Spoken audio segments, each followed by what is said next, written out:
Les corps inertes de 5 jeunes filles retrouvés mardi 11 janvier 2022 dans l'un des appartements de cet immeuble dans la commune de Koumassi, précisément au quartier d'Ivo. 4 d'entre elles, dont l'âge varie entre 14 et 20 ans, meurent par un fait dramatique. La 5e, dans un état comateux, a été conduite au centre hospitalier universitaire de Treichville. Selon les riverains, ces 5 jeunes filles auraient été recrutées par un proxénète pour faire du commerce du sexe. Toujours selon eux, un cocktail d'excitants serait à la base de leur mort tragique. Il y avait des filles en résidence ici qui se vendaient. Après renseignement, on me dit non, c'est le responsable, c'est un certain jeune qui est là, tellement que je n'étais pas d'accord. Parce que je me suis dit non, on ne peut pas habiter, étant nous des responsables des pères de famille avec nos enfants ici, avec ce genre de personnes, ça ne donne pas une bonne éducation à nos enfants qui sont là. Donc moi j'avais déploré ça jusqu'à même je suis allé interpeller la police. C'est Nado que moi je connais parmi tous ceux-là. Moi je l'ai connu au 32, mais je ne connais pas où elles habitaient. Maintenant je ne sais pas hier, quand je suis venue, même il y a une tante qui était en train de se traîner là. Et puis elle pleurait, dit Nado, je ne savais pas que tu allais finir comme ça. Je pensais qu'ils allaient lui demander si c'est son parent. Parce que parmi tous ceux qui sont décédés là, je ne sais pas, aucun parent n'est venu se présenter. Les 4 jeunes filles décèdent l'une après l'autre avant leur admission à l'hôpital. Nous nous sommes rendus au domicile familial de l'une des victimes du nom de Nadège. L'atmosphère y est lourde. Parents et amis sont encore sous le choc. C'est depuis les vacances qu'elle a commencé. Donc j'ai appelé sa mère de venir la chercher.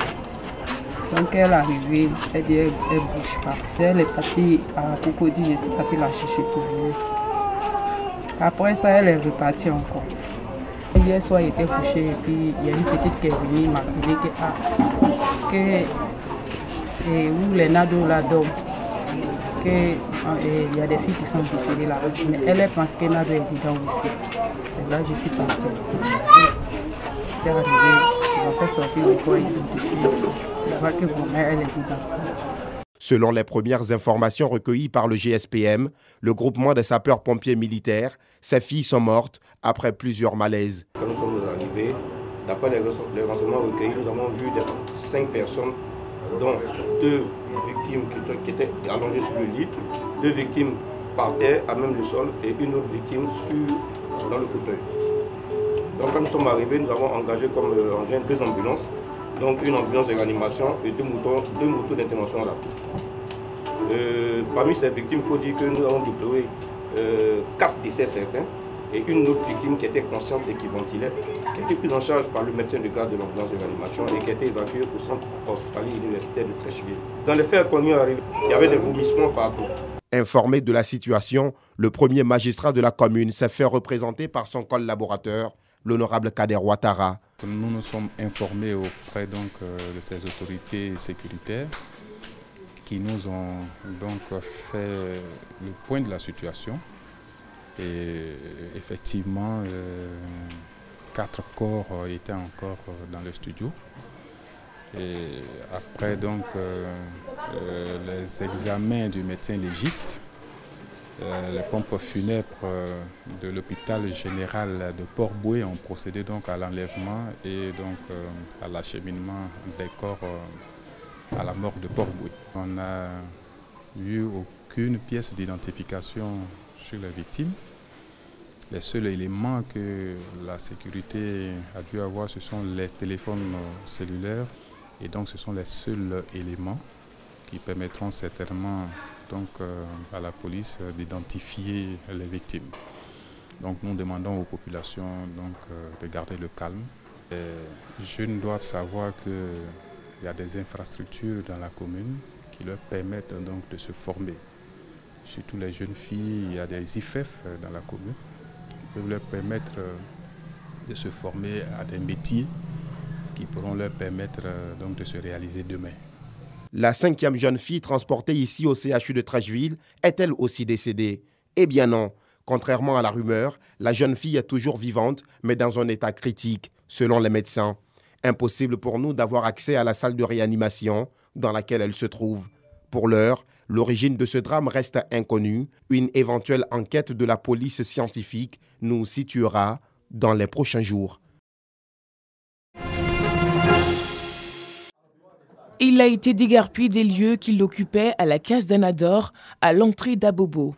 Kassoum s'est rendu aujourd'hui sur le site de la ferraille de Ndotré, un site de recasement pour remplir des formalités en vue de l'acquisition d'un nouveau magasin. Je suis venu me faire recenser encore un nouvel truc encore. Parce que ceux qui étaient là en vendeur ne sont plus là. Ceux qui ont les payés en vendeur ne sont plus là. Donc, le nouveau autorité qui sont là maintenant, c'est par rapport à ça. On est venu se mettre en jeu avec ce qui reste à payer. Là, on paye ça. Comme lui, nombreux sont les artisans ferrailleurs qui ont décidé d'occuper les magasins disponibles sur le site de la casse d'Abobo Ndotré. Une décision qui fait suite à un accord entre ferrailleurs et autorités municipales après plusieurs jours d'échanges. Nous lançons un appel vraiment massivement aux nos compatriotes pour qu'ils puissent venir regagner les magasins. Il y a des magasins disponibles. Vous voyez, donc ces magasins-là, ils sont là pour nous les artisans. Même si on est plus que ces magasins, Madame la ministre prendra des dispositions pour recaser tout le monde. Il n'y a pas de dissidence, il n'y a pas d'opposition. On s'est mis tous d'accord hier pour que cette semaine-là, vraiment tout le monde soit là. Madame la ministre d'État, maire de la commune d'Abobo, Kandia Kamara. Son objectif aujourd'hui, ce n'est pas pour faire du mal, c'est juste pour changer l'image d'Abobo. Si des efforts sont faits pour accueillir l'ensemble des 3000 ferrailleurs déguerpis, le nombre de places disponibles reste insuffisant avec 1300 magasins. Cependant, la promotrice de la case de Ndotré rassure quant à la construction de nouveaux magasins dans les prochains jours pour combler le déficit. Ceux qui ont des magasins, qui peuvent faire des moteurs, nous pouvons rapidement construire des choses. Nous avons d'autres équipements qui sont déjà en place. On a tout en place. Nous sommes prêts pour bâtir encore des magasins très rapidement, en moins de 15 jours, pour remettre à ceux qui ont besoin des gros magasins.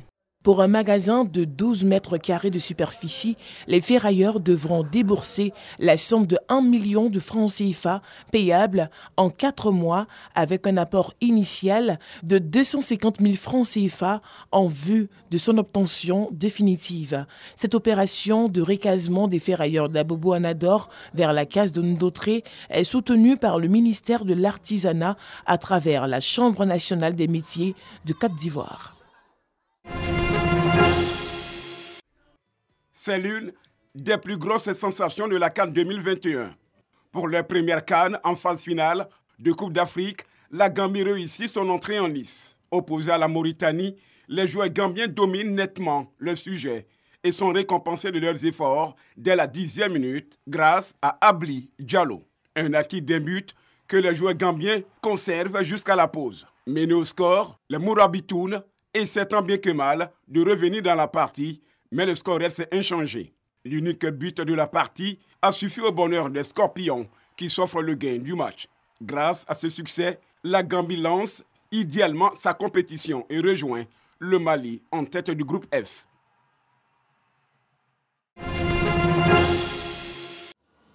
Très attendu dans la CAN, la Côte d'Ivoire n'a pas failli pour son entrée en lice dans la compétition. Opposé à une équipe équato-guinéenne bien en place tactiquement, les éléphants réalisent une meilleure entame et sont récompensés à la 6e minute de jeu grâce à Massalin Gradel. Un but matinal que les Ivoiriens préservent jusqu'à la mi-temps malgré les assauts répétés des joueurs de la Guinée équatoriale. En seconde période, les Équato-Guinéens ont toujours la même mise sur le match mais peinent à se montrer dangereux. Menacés par une éventuelle égalisation, les éléphants procèdent en contre et sont tout proches de faire le break, mais Nicolas Pepe manque d'efficacité par 2 fois. Puis, c'est au tour de Wilfried Zaha de frôler le montant gauche du gardien. Malgré la bonne volonté des éléphants, le score en reste là, 1-0, score final. La Côte d'Ivoire assure l'essentiel et prend les commandes du groupe E en attendant la prochaine sortie des éléphants, dimanche 16 janvier, face à la Sierra Leone à 16h. Monsieur Redouane,